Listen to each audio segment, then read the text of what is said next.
Oh, I'm just so happy. My dad is trying to say I'm manic depressive. So is my aunt, and my uncle. So is Drew at a certain point.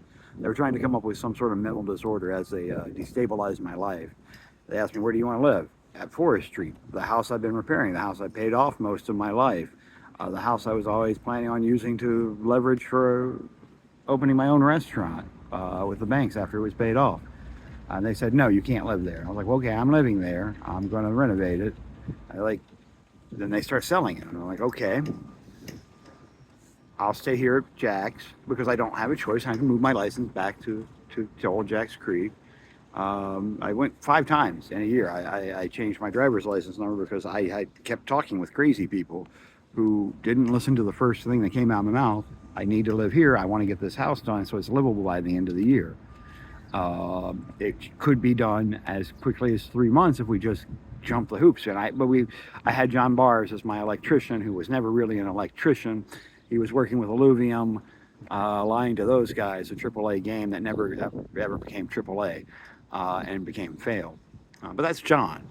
He always fails. And I told him, like, what if, since you're the electrician, whatever is needed, I want to pay you to make sure it's done right. He talked to my father, who was supposedly sane, and he talked to me, and he just lied the whole time. He lied to everybody the whole time. He's always lied. That's him. Like, that's not my fault. If he's your friend, like, just remember, he'll lie to you. Uh, Self-preservation is his thing. God bless him. Just never want to talk to the guy again because I can't deal with people who just lie. Um, and he's saying crazy. He was on Adderall. He just got on Adderall. He doing meth that way. God bless him. Meth head everywhere. Meth head. Um, After that,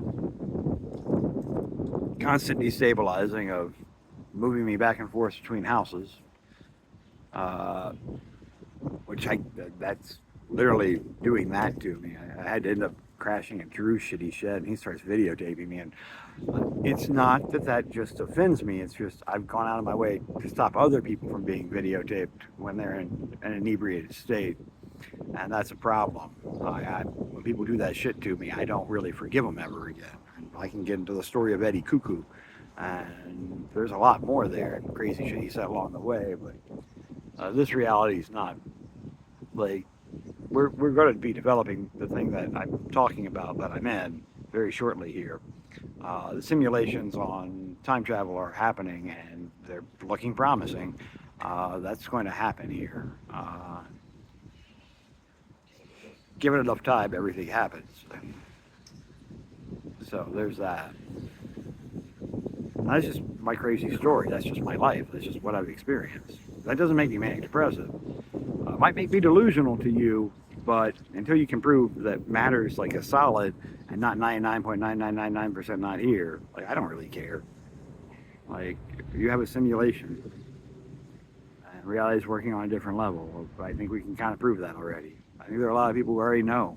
It's like people telling me, no, the brain doesn't regrow after brain damage. The brain quits growing. You only have so many brain cells. Well, that's been proven wrong. The brain is always growing, and there are ways to encourage neuron growth. And there are old doctors out there. There are people who want to believe the Earth is flat. Like, good for them. The people who want to believe that the government didn't know that COVID was a scam, just like 9/11 was a scam, and laws were involved, but money was made, and we got to change society. Like, good for you, but certain things just happen. I lost my shit a little bit about it because it stopped the health care I was giving my dad. And that's the other thing. People want to say, Greg, you didn't get your dad climbing stairs. You couldn't have. People don't do that. I was told, and I don't want to hear that shit from these people who have taken control of my life. Like, they can just get the fuck mosey right along.